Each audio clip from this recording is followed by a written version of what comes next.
Assalamualaikum warahmatullahi wabarakatuh. Kembali lagi bersama saya Ijong Effendi di Kliwon.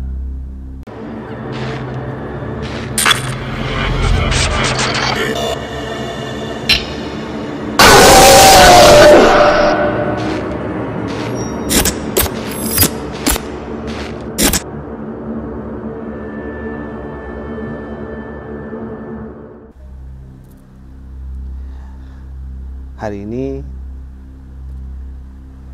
saya sendiri, saya tidak bersama narasumber.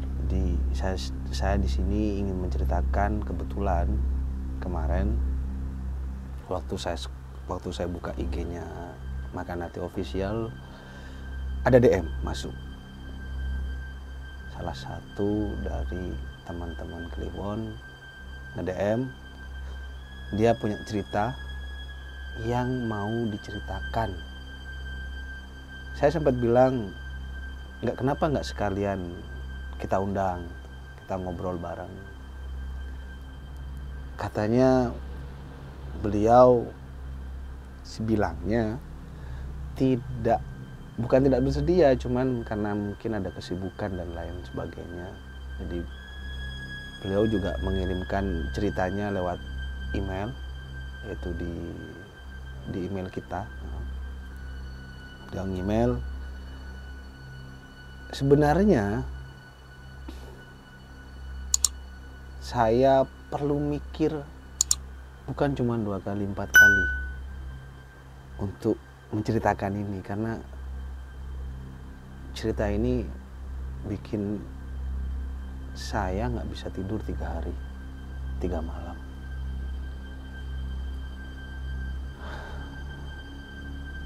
Dan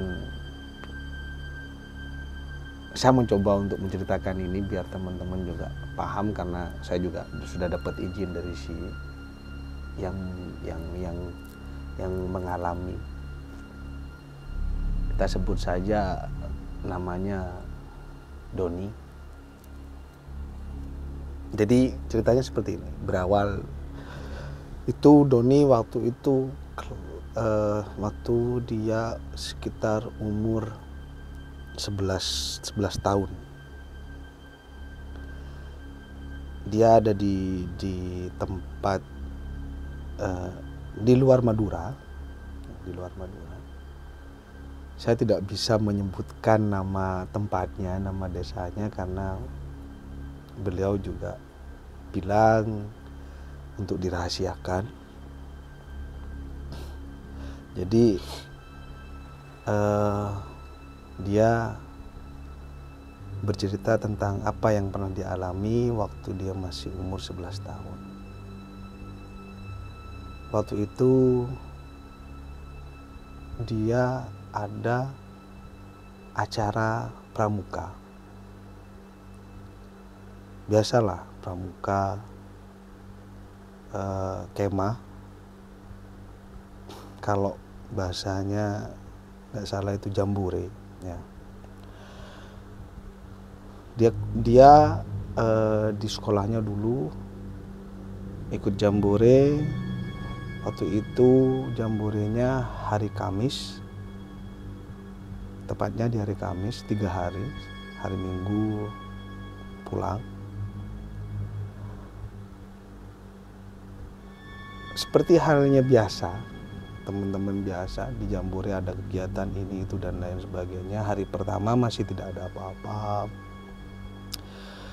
hanya sebatas kumpul bareng. Nah, suatu hari si Mas Doni ini ngeliat perempuan itu cantik banget. Kalau digambarkan perempuan itu seperti apa, jadi Mas Doni bilang perempuan itu sekitar umur 19 sampai 20 tahun. Dan dia cantik, kulitnya putih, matanya juga agak lebar. Nah, perempuan ini tinggal di desa tersebut. Jadi Mas Doni ada di desa A, dia kemah di desa B, di kayak area lapangan luas. Nah, si perempuan ini bukan dari salah satu panitia, tapi dia adalah warga desa di sana.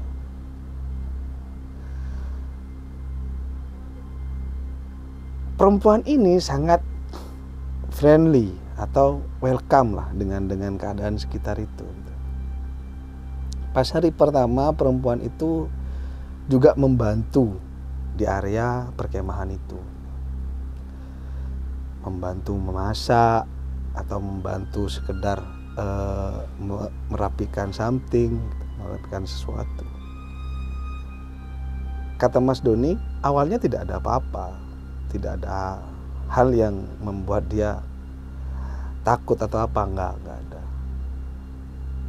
Masih hari pertama malam hari, Mas Doni itu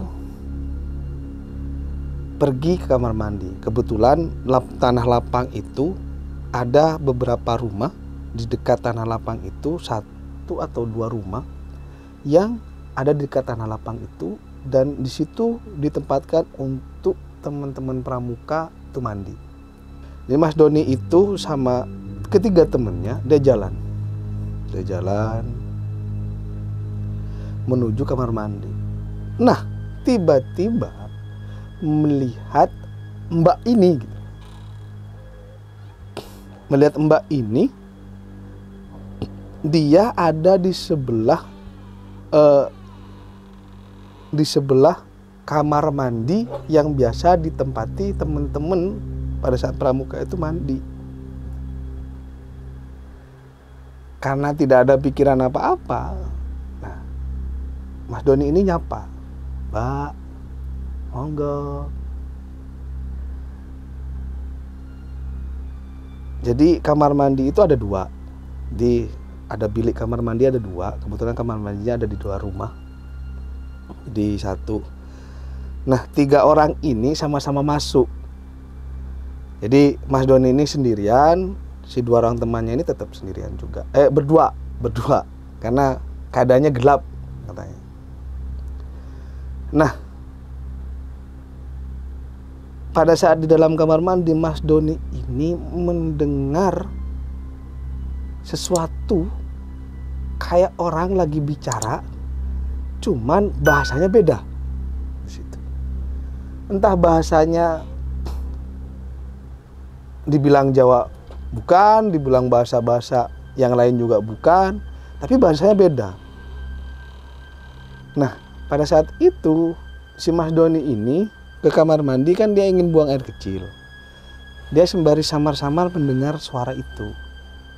Terus Mas Doni tiba-tiba ingat, "Loh, saya tadi ngeliat Mbak tuh, tapi sendirian." Nah, berpikir Mas Doni mungkin, kata Mas Doni mungkin warga sekitar gitu. Nah, setelah itu Mas Doni keluar sama teman-teman juga keluar dari kamar mandi, baliklah lagi ke tenda. Ada acara dan lain sebagainya. Pas sekitaran jam 10, jam setengah 11, ini waktunya istirahat. Nah, di sini Mas Doni dan di tempat tendanya itu dia nggak bisa tidur gitu. Nggak bisa tidur.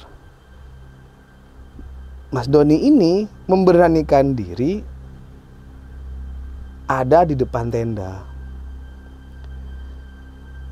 Dia kayak celingak-celinguk ngeliatin gitu. Karena entah apa yang dipikirkan Mas Doni, dia celingak-celinguk, tiba-tiba dia melihat si Mbak ini lagi. Cuman kata Mas Doni, si Mbak ini dia jalan. Jadi area tenda ada beberapa tenda, dia jalan di luar area itu gitu. Dia jalan.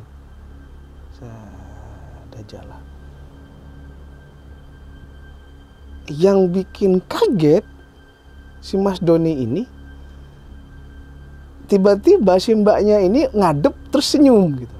Hah? Senyum? Dan habis senyum dia jalan lagi. Nah, Mas Doni di situ, loh, kenapa? Sudah, karena Mas Doni nggak pikiran apa-apa, dia cuek aja gitu. Nah, tiba-tiba tenda itu ada yang gerakin dari belakang. Jadi tenda itu goyang. Dikirain sama Mas Doni teman-temannya lagi bercanda. Mas Doni masuk, teman-temannya pada tidur. Hanya satu orang yang nggak tidur. Dia kayak pura-pura merem gitu. Mas Doni bilang, kalau bercanda nggak usah sembarangan, nggak usah nakut-nakutin. Karena pada tidur, diem tuh. Karena Mas Doni sudah wes, daripada bengong. Padahal di luar-luar itu banyak kakak-kakak pembina yang masih nggak tidur. Mas Doni ini balik lagi ke depan tenda. Pada mau balik lagi ke depan tenda, dia buka tenda itu, plek.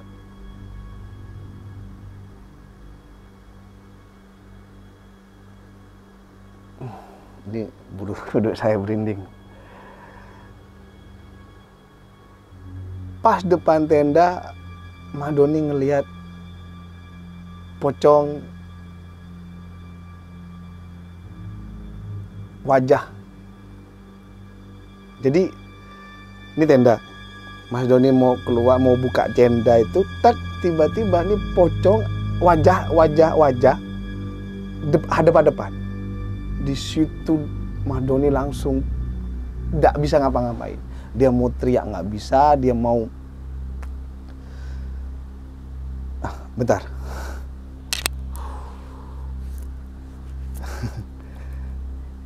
Oke, lanjut. Maaf ya teman-teman Kliwon.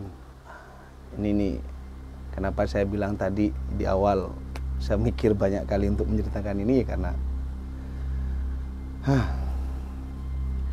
Oke, lanjut.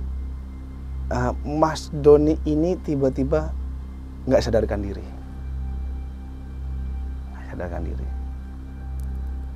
Pagi hari waktu itu Mas Doni dibangunin sama teman-temannya. Teman-temannya itu kan ngadep kanan kiri nih. Mas Doni itu nggak ngadep kanan kiri, tapi ngadepnya dia malah tidur di sela-sela kakinya teman-temannya gitu. Mas Doni nggak berani cerita karena Mas Doni nggak tahu harus ngomongnya kayak gimana, nggak tahu. Dia kan waktu masih umur 11 tahun kan. Dia juga nggak cerita sama pembinanya, dia nggak ngomong apa-apa gitu. Nah, di situ Mas Doni sudah mulai berpikir, wah nggak enak nih gitu. Saya mau pulang cuman gimana nih, acara masih 1 hari, kurang 2 hari lagi. Paginya seperti biasa Mas Doni masih ikuti kegiatan, tapi pikirannya masih semrawut dengan penampakan itu. Dan si mbak-mbak tadi yang Mas Doni bilang itu masih ada di area itu gitu. Dia nggak pikir bahwasanya si mbak-mbak ini mbak-mbak ini ada apa-apa, tapi ya dia cuma sebatas kayak ngebantu orang biasa. Mas Doni ikuti kegiatan dan lain sebagainya. Pas jam 4:30 sore, acara baru selesai, kegiatan baru selesai, dan itu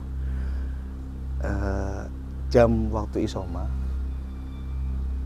Mas Doni izin ke kamar mandi kakak-kakak pembinanya. Dia ingin kamar mandi, dia berangkat sendirian.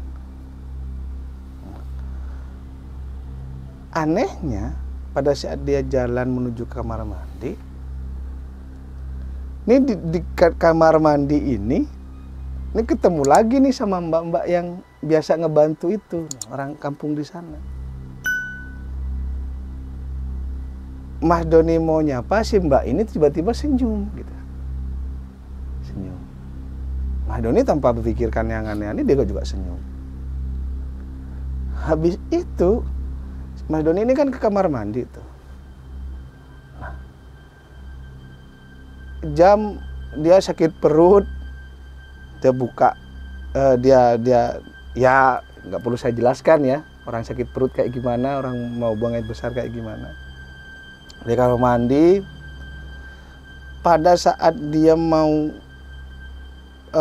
dia selesai mau membersihkan gitu, kayak ada sesuatu yang nyolek. Ada sesuatu yang nyolek di area belakang, di area pantat. Colek set. Dia lihat tuh, mungkin binatang. Habis itu dicolek lagi set. Binatang. Nah, pada saat Mas Doni kepikiran lagi, karena 2 kali dicolek, ketiga kalinya dia noleh ke bawah. Yang terjadi, tangan keluar dari WC. Mohon maaf, bukan jorok, tapi tangan keluar dari WC. Dan itu bikin Mas Doni keluar tanpa pakai celana. Dia keluar dari kamar mandi tanpa pakai celana, dan dia pucat, berkeringat, tiba-tiba dia pingsan. Mas Doni nggak tahu. Untungnya nih, ada kakak pembinanya di sana yang ngegotong Mas Doni. Ini kata Mas Doni, karena Mas Doni sadar-sadar tiba-tiba sudah ada di tenda. Jam 8.30 Mas Doni sadar. Dia ditanya sama kakak pembinanya, "Kamu kenapa?" Nah, Mas Doni ini dia bilang, "Nggak apa-apa, Kak." "Loh, kalau kamu nggak apa-apa, kamu lo tadi di depan kamar mandi pingsan, tapi yang jadi masalah kamu nggak pakai celana. Kamu kenapa?" Karena didesak dengan pertanyaan dan pertanyaan, karena juga kekhawatiran dari kakak-kakak pembina dan lain sebagainya, ceritalah Mas Doni kejadian tadi.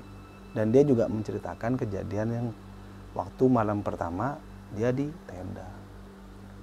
Nah,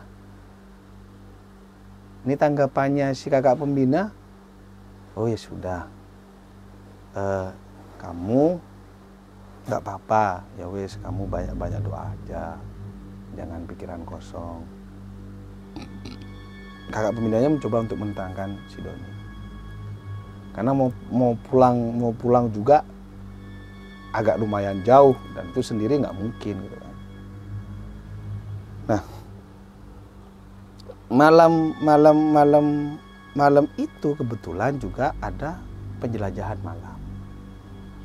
Nah, di penjelajahan malam ini, awalnya Mas Doni ini pengennya nggak mau ikut, karena dua kejadian itu yang bikin dia trauma banget.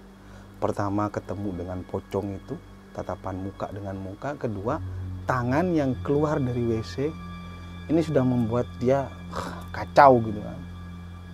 Sudah membuat dia, apa ini gitu. Kenapa harus saya gitu, pikirannya Mas Doni seperti itu. Karena penjelajahan malam, padahal oleh kakak pembinanya sudah, "Kamu mending istirahat aja." Nah, pikiran Mas Doni, saya istirahat, saya sendiri, nggak ada yang nemenin, mending saya ikut daripada saya sendiri di tenda, ada apa-apa, traumanya pada saat kejadian itu, ketemu dengan si pocong itu, daripada saya ketemu lagi. Jadi Mas Doni ikut. Nah, ini kan penjelajahan malam, waktu itu sekitaran jam 12, dilepas nih satu-satu. Yang Mas Doni tidak tahu, area penjelajahan itu melewati kuburan. Yang Mas Doni nggak tahu.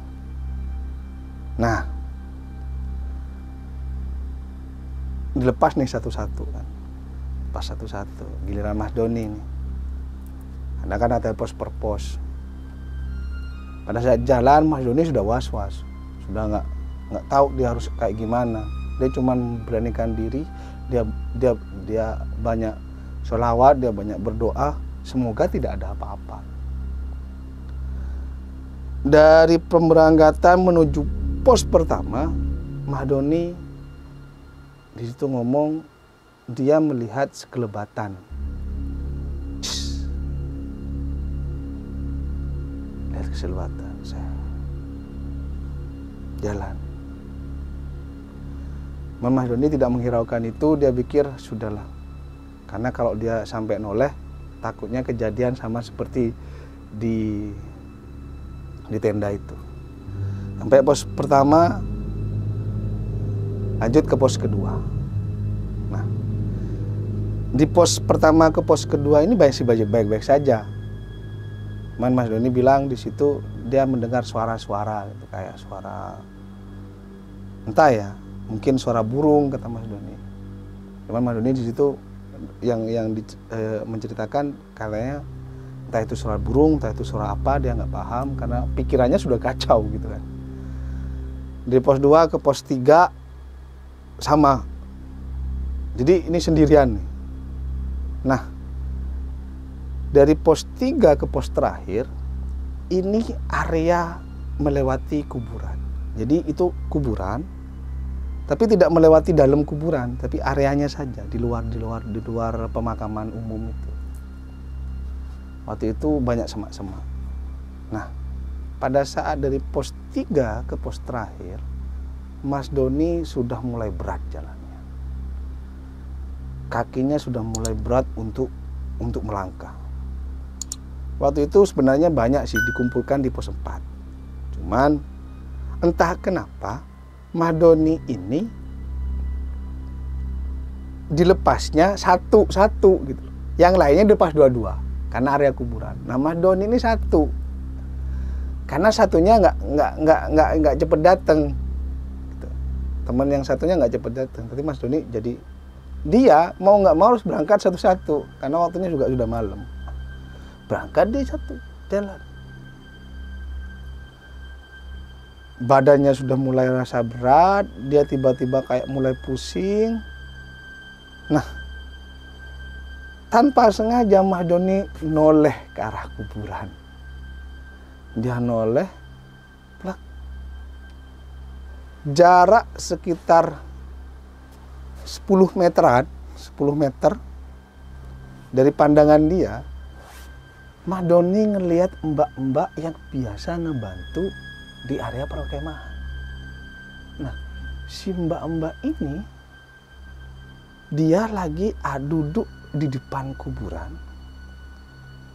Di situ ada dupa. Di situ ada dupa. Ada 3 dupa di situ. Terus ada kayak guci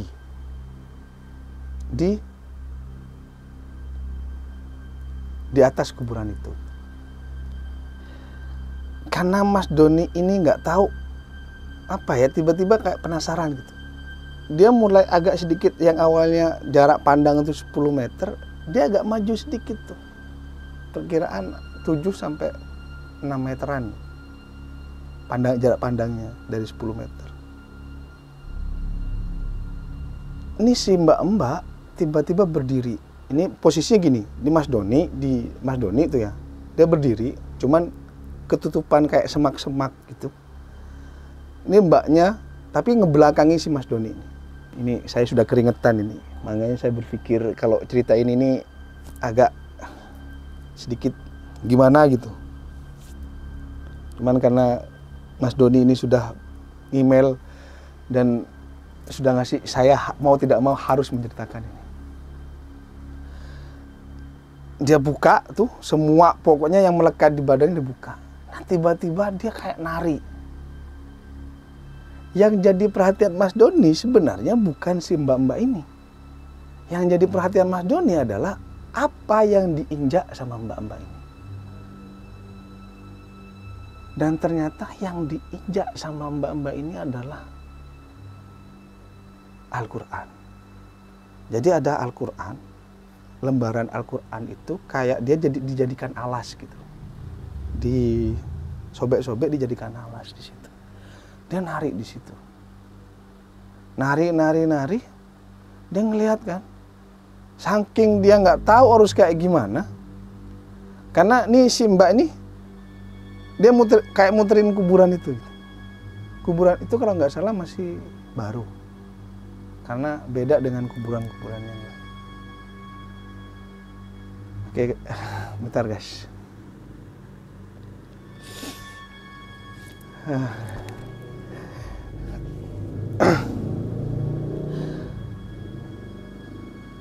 Lanjut lagi. Dia kayak ngitarin gitu kan. Pada saat posisinya berhadapan-hadapan dengan Mahdoni, Mahdoni ini sembunyi di semak-semak. Dia nggak berpikir bahwasanya yang jadi fokusnya Mahdoni bukan si perempuan ini sebenarnya, tapi Al-Quran yang jadi pijakan itu. Tiba-tiba perempuan itu duduk sambil entah nggak tahu dia baca apa, muncul nih kayak api dari kuburan itu ke atas. Bus. Tapi nih si api ini masih keliling gitu, masih muterin, masih apa ya? Masih kayak ngelilingin si di kuburan sama si mbaknya ini. Nah, pada saat tangannya si mbak-mbak ini ke atas, si api ini tiba-tiba terbang ke jauh. Bus.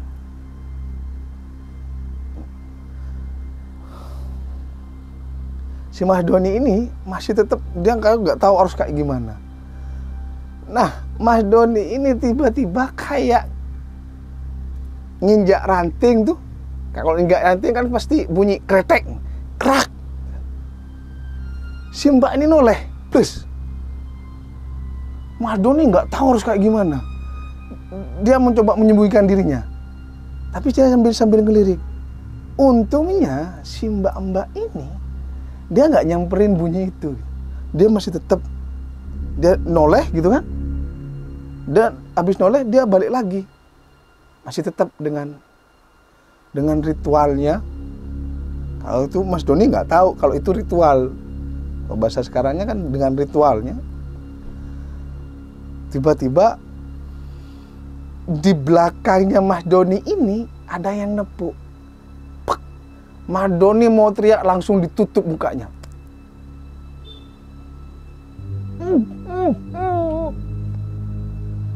Jadi Mahdoni dia kayak pada lihat dia bilang yang nutup mulutnya Mas Doni ini dia bilang, "Gak usah berisik. Jangan berisik. Sudah. Sekarang yuk jongkok pelan-pelan." Bilangnya seperti itu. Jongkok pelan-pelan jongkok. Di pikirannya Mas Doni itu kalang kabut sudah. Antara ini salah satu dari orangnya Mbak ini atau apa, dia pikirnya, saya nggak tahu nih, saya nggak ngelihat besok. Gitu. Pada saat nggak usah teriak, kalau nggak teriak, dilepas. Nah, Mahdoni ngangguk, dilepas, dilihat kakak pembinanya. Nah, di situ lega banget. Habis itu Mas Doni bilang, "Ayo langsung ke pos 4. Nggak usah toleh-toleh, cuman jangan jalan. Tapi merayap. Ya, ikutin kakak." Nah, karena di situ ada kelegaan, cuman ada rasa takut juga. Sembari merayap, si Mas Doni ini tetap masih noleh. Mbaknya itu masih ada gitu. Ngerayap. Ngikutin kakak pembinanya nih. Jadi kakak pembinanya itu di depannya Mas Doni gitu. Ngerayap. Ditoleh lagi, tiba-tiba si mbak-mbak ini hilang. Ada jarak sekitaran 50 sampai 60 meteran lah.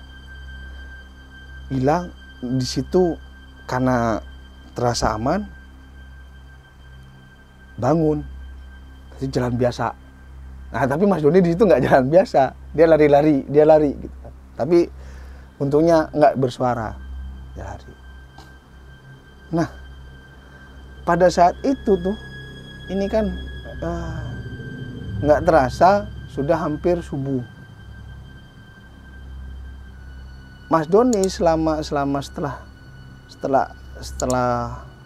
nyampe di pos terakhir itu dia tiba-tiba nangis dan nggak tahu harus kayak gimana. Cuman sama pembina ditenangin, sudah nggak usah dipikirin, nggak usah diinget-inget lagi, nggak usah sudah anggap kamu nggak ngeliatin apa-apa. Bisa ngomong seperti itu, tapi di pikiran sama hatinya Mas Doni itu ngebekas banget gitu kan.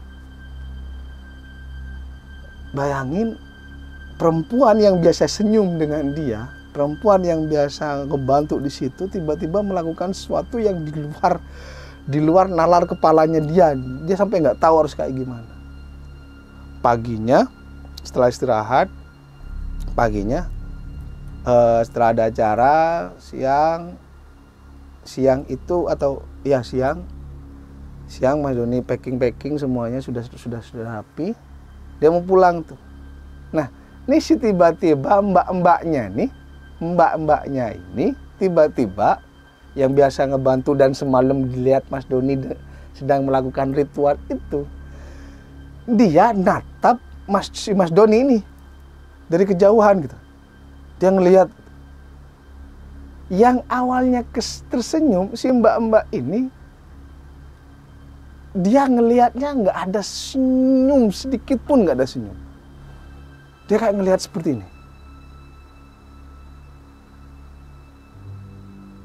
Mas Doni dia nggak berani ngelihat balik, dia hanya sambil dia pegang tas, dia hanya berani ngelirik, dia jalan. Nah, pada saat dia jalan, kan jauh tuh posisinya. Tiba-tiba si mbak-mbak ini ada di depan dia jarak sekitaran 5 meter. Mas Doni kaget. Dia masih dengan wajah yang beda, yang biasanya murah senyum, ini tiba-tiba wajah dengan wajah beda. Kemudian nunduk.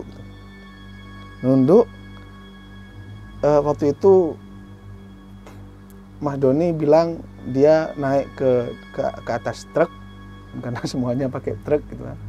Naik ke atas truk, dia pulang. Nah, nyampe rumah atau nyampe tempatnya, Mas Doni berpikir itu sudah selesai. Gitu. Itu sudah selesai. Sudah nggak ada apa-apa. Gitu. Mas Doni berpikirnya gitu. Tapi yang terjadi tidak seperti itu. Selama beberapa hari, Mas Doni selalu diganggu.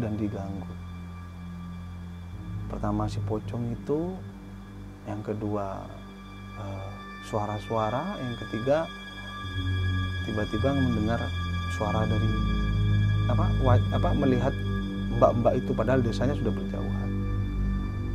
Sampai kejadian itu Mas Doni bilang dia menghilangkan trauma itu hampir sekitaran berbulan-bulan, ada 3 bulan, 5 bulanan, dan itu dibantu sama beberapa kiai untuk menghilangkan itu, dan itu sangat membekas. Akhirnya saya bisa ngeceritain ini. Jujur, sebenarnya berat saya ngeceritain ini. Cuman karena Mas Doni sudah rela untuk ngebagi cerita ini, makanya saya sangat excited banget, saya sangat tertarik banget untuk menceritakan ini. Sekali lagi dari kita, Kliwon dan tim Makan Hati Official sangat-sangat berterima kasih untuk Mas Doni sudah menceritakan pengalamannya atau mengirimkan pengalamannya ke kita untuk diceritakan balik. Dan mohon maaf kalau cara penyampaiannya masih kurang bagus gitu kan, tapi paling tidak saya sudah berusaha semaksimal mungkin untuk menceritakan sesuai dengan apa yang sudah dikirimkan Mas Doni. thank you guys, teman-teman Kliwon, thank you, terima kasih. Dan ya seperti yang saya selalu bilang, kehidupan di luar nalar manusia itu sangat berdampingan dengan kita. Terkadang manusianya juga melakukan hal yang di luar nalar juga, cuman ya bagaimana, tergantung prinsip kita masing-masing kan. Teman-teman jangan lupa like, komen, subscribe kalau teman-teman mau atau suka dengan cerita ini, terus di share supaya banyak orang tahu. Dan buat teman-teman Kliwon yang mau juga ingin sharing dengan kita, menceritakan pengalaman-pengalaman yang pernah dialami, kalian bisa DM di Instagram Makanati Official. Kita akan undang ke sini, kita akan duduk bareng dan kita akan ngobrol bareng. Terus yang ingin menceritakan lewat tulisan pun silahkan juga di DM atau langsung ke kirim email.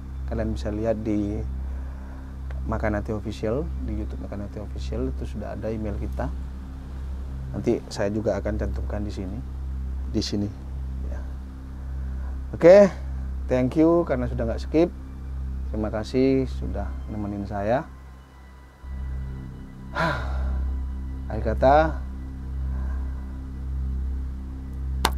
stay healthy dan kita ada di Kliwon.